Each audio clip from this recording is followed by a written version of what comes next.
last piece of silverware 128 days ago. Musim panas belum benar-benar datang. It's Milan against Bologna, live from Rome's Stadio Olimpico. Tapi langit Milan sudah menyimpan dua warna. Satu biru pekat penuh sorakan, satu lagi merah kusam penuh gumaman. Satu sedang bermimpi jadi legenda Eropa, satu lagi sibuk ngaca, bertanya, kita ini siapa sih sebenarnya? Ya, di saat Inter Milan sedang melesat menuju kejayaan, AC Milan malah seperti tersesat di dalam sebuah series misteri. Habis satu episode, nyambung ke episode lain yang lebih bikin pusing. Kekalahan dari Bologna di final Coppa Italia seperti menampar wajah manajemen I Rossoneri yang dari awal musim sudah terlihat limbung.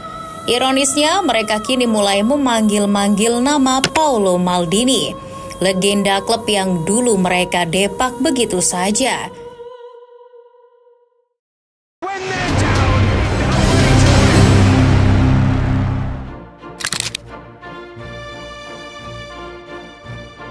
Bila melihat dalam 5 musim terakhir, Inter bukan cuma konsisten tapi mereka lapar. Mereka mungkin tidak sekaya dulu tapi pintar mengatur isi dapur. Bahkan ketika pemilik klub berganti, arah manajemen tetap tidak berubah. Nama Simone Inzaghi mungkin bukan nama paling glamor, tapi sejak 2021 dia belum tergantikan. Dan hasilnya, 1 Scudetto, 2 Coppa Italia, 3 Supercoppa dan 2 final Liga Champions. Musim ini masih punya kesempatan menyabet 2 gelar besar sekaligus.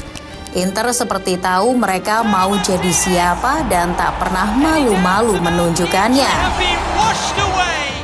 Transfer? Jangan bandingkan dengan tim-tim Liga Primer. Inter main di mode irit tapi jenius. Marcus Thuram, gratis. Pavard, diskon. Sommer, veteran yang membuktikan umur tak selalu batasan. Bahkan Hakan Calhanoglu, pemain buangan AC Milan, mampu diubah jadi metronom lini tengah yang tak tergantikan. Di sisi merah kota, Milan justru seperti orang bingung cari sinyal. Sejak Scudetto 2021-2022 bukannya tambah solid, mereka malah seperti mulai menyabotase diri sendiri. Dimulai dari keputusan mendepak Paolo Maldini, figur yang justru merancang ulang Milan pasca berantakan di akhir 2010-an. Kepergian Maldini bukan cuma menghilangkan figur penting tapi juga arah. Transfer jadi kacau. Fokus belanja pemain muda penuh potensi yang entah kapan matang. Seperti belanja bibit durian tapi berharap bisa panen esok harinya. Dari Ruben Loftus-Cheek sampai Okafor, dari Yunus Musa hingga Luka Romero, nama-namanya memang mentereng tapi di Football Manager. Pelatih, Stefano Pioli diganti Paulo Fonseca, lalu Fonseca tak lama diganti lagi dengan Sergio Conceição.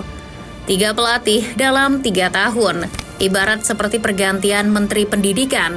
Semua siswa bingung ketika ada kebijakan baru. Gaya main berubah, taktik berubah, dan tentu saja hasil pun ikut kacau. Kebijakan Milan pasca Scudetto adalah obsesi pada riset. Seolah-olah setiap musim harus dimulai dari awal, ganti pelatih, ganti strategi, ganti gaya main. Padahal tim besar yang konsisten justru belajar dari kesalahan, bukan menghapus semuanya tiap kali gagal, karena menang dan kalah sudah biasa di lapangan.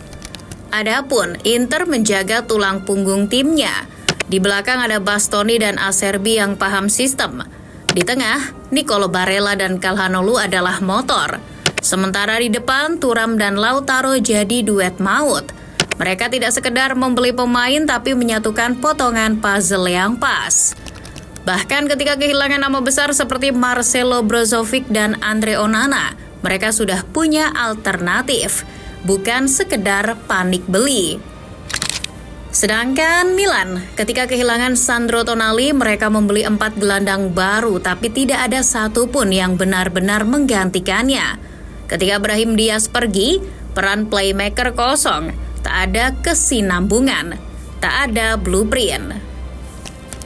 Lucunya, dan mungkin inilah ironi, setelah apa yang terjadi, Milan malah akan kembali memanggil Maldini, sosok yang disingkirkan dan dianggap terlalu tradisional. Meski sebenarnya di tangan Maldini lah arah AC Milan menjadi lebih jelas. Perekrutan pemain dari Theo Hernandez, Fikayo Tomori, hingga pelatih Stefano Pioli juga berkat kejelian Maldini. Sayangnya Maldini malah tak dipertahankan dan situasi Milan kian keruh. Di situasi seperti ini yang paling menderita adalah para supporter. Mereka yang tiap pekan datang ke stadion, membeli jersey, berteriak penuh harapan, tapi tiap musim hanya disuguhi rencana setengah matang. Supporter pun marah. Belakangan Ultras Milan yang disebut Kurvasut menuntut agar manajemen dirombak. Para supporter meminta agar para petinggi rossoneri enyah dari jabatannya. Mengutip Milan News, spanduk protes besar-besaran yang bertuliskan Ada Tevene Tutti Indegni, atau yang berarti semua orang pergi, tidak layak, dibentangkan di luar kantor pusat Milan. Aksi-aksi protes begini sudah sering dilakukan Ultras Milan yang kecewa dengan arah klub.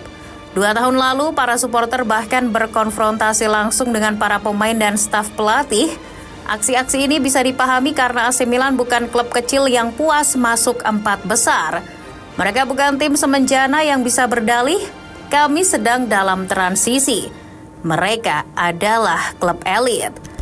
Tapi sayangnya masih belum tampak kejelasan arah dari AC Milan. Benar, ada pembelian yang berhasil seperti pemain keturunan Indonesia, Tijani Reinders yang kini tampil matang dan berkelas.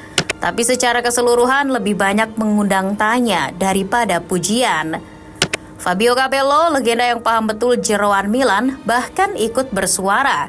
Ia mempertanyakan pembelian Emerson Royal, padahal Milan sudah punya Davide Calabria dan Alex Jimenez di posisi bek kanan. Untuk Strahinja Pavlovic, Capello menyebut Milan sedang berjudi karena terlalu percaya bahwa bek muda ini bisa langsung menggantikan Pierre Kalulu yang dipinjamkan ke Juventus. Tapi sejauh ini Pavlovic belum mampu membayar kepercayaan itu. Dengan ingin menarik Paolo Maldini, Milan di tangan Gary Cardinal yang katanya akan meriset ulang dan membangun ulang, justru kian jauh dari kata pembangunan. Mereka makin kelihatan gagap dalam mengatasi situasi yang ada. Lihatlah di akhir musim ini, Milan mungkin akan berpisah dengan Sergio Conceição. Tapi siapa nama yang muncul untuk menggantikannya?